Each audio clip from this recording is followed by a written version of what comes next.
Hi guys, I'm Jace from ProCard Solutions. Today on PKS Tech Time, we're going to go through the install of a clutch on a Torini Supermaxx 250.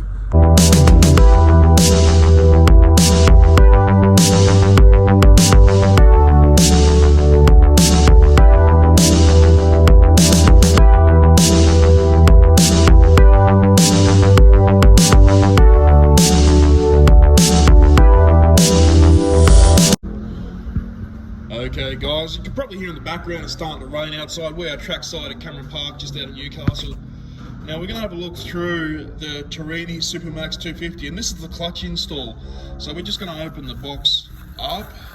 Now this is how it comes straight out of the box. If you've seen the previous video, we've done the unboxing previously. So the clutch itself, so it comes assembled, Norum clutch. Right, and we'll go through the positions and notches and springs in the clutch shoes in a second. These are clutch shoes and outer housing with sprocket. Okay, what else is in the box?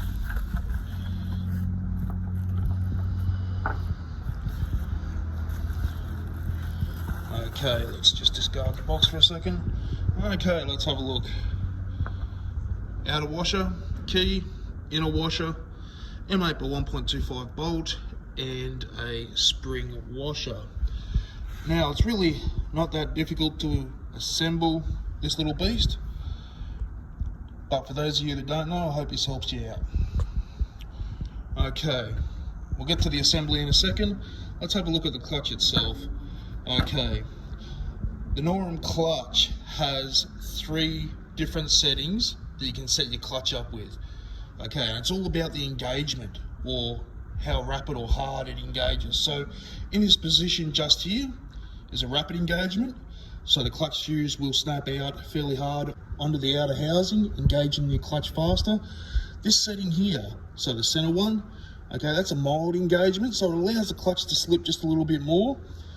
And third position over here, that is for a soft engagement. Now this is all tunable to you, yourself, the way you drive in your car and the way it reacts on the track. Okay, 2 different spring tensions with this clutch. You got a red spring, which is fitted at the moment from factory, and you also have a white spring. Now the red spring will engage at about 2,200 RPM, and the white spring is about 2,700 RPM, so it holds the clutch off from engaging just that little bit longer.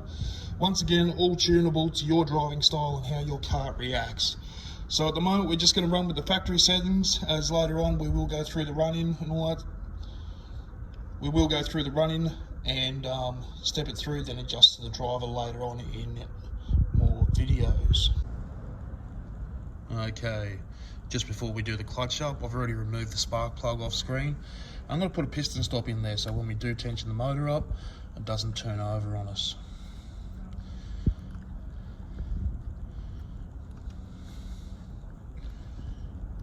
So these only need to be wound in by finger, they go in fairly easily.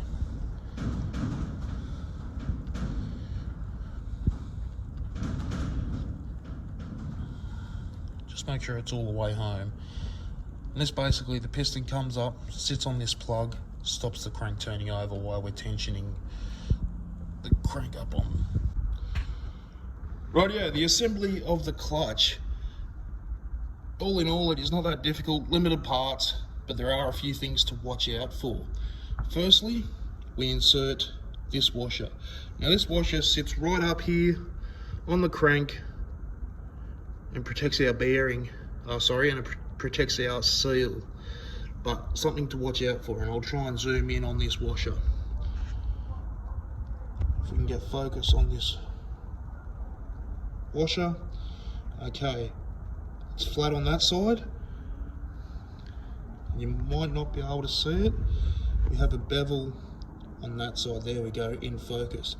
Now, we must note that that bevel must sit hard up against the radius on your output shaft. Otherwise, your clutch will run off.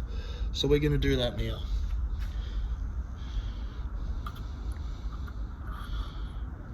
Okay, sits on like that. Next, a little keyway. Now off camera I gave this a little bit of a file. Just trying to get this to focus here. Okay, fairly straightforward. Insert that into the key slot like so. Now, clutch itself, line up our keyway.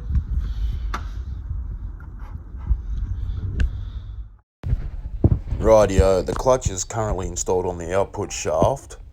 Now we're going to go through the assembly of the bolt and this flat and also spring washers.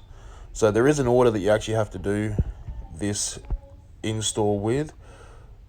So pick up your M8 by 1.25 bolt, put the spring washer on the outside because we want that to hold the spring tension against the head and between the flat washer and the clutch itself. So we have a constant pressure there. Now it's not in the manufacturer's specifications, but personally I like to use a Loctite to retain the thread in there. This is a racing machine, so we take all the precautions we need to take so that it doesn't come undone during operation.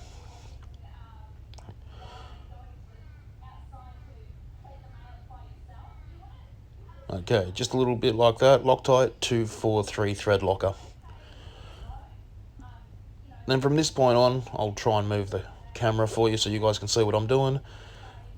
Simply screw the bolt in till it goes to finger tight, and then we're going to go to a torque wrench to put the correct setting on it.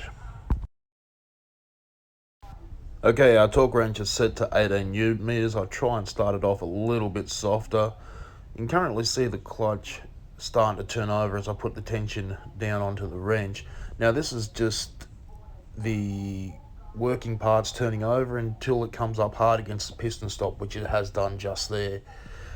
Now I'm going to keep turning it over, and I'm going to let you go back to live audio to see if we can hear the torque wrench click when it hits its point.